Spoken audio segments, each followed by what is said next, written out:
సాటి కులస్తులుగా నిన్ను చెప్పుతో కొట్లాక మా చెప్పులతో మేమే కొట్టుకుంటామరా యూజ్లెస్ ఫెలో బ్రోకర్గా. ముఖ్యమంత్రి గారు మీరు క్షమాపణగా మేము ఒకటే చెప్తున్నాం, మేము దయచేసి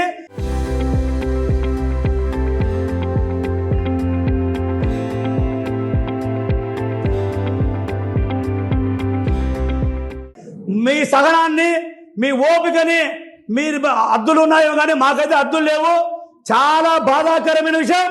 ఈ రాష్ట్రం కోసం నిరంతరం పనిచేసే మీరు మిమ్మల్ని ఇలా దూషిస్తా ఉంటే మేము చాలా బాధపడుతున్నాం. ఈ రాష్ట్రంలో సిగ్గు తెచ్చుకుంటున్నాం. శ్రీకృష్ణదేవరాయలు గారు ఎన్నో సంవత్సరాల క్రితం కట్టిన చెరువులు ఆయన పేరు ఈ రోజు వరకు కూడా తలుచుకుంటారు. మా కాపు కులంలో పుట్టి తప్పు చేసినవరా యూజ్లెస్ ఫెలో, నిన్ను చెప్పుతో కొడితే మాకు పాపము.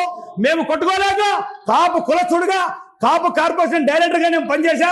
కాపు కులస్తునిగా నువ్వు చేసిన పనికి ఎందరో మహిళలు మేధావులు అంతా రోడ్ల మీదకి చెప్పులతో నీ చిత్రపటాలు కొడుతున్నారు. నేను కాపు కులస్తునిగా నేనే నా చెప్పుతో కొట్టుకుంటున్నారా useless fellow.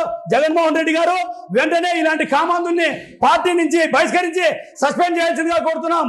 Local to global news at your fingertips. మీ చేతిలో ఒక ఆయుధం. డౌన్లోడ్ రా TV app. Media legend Ravi Prakash is back.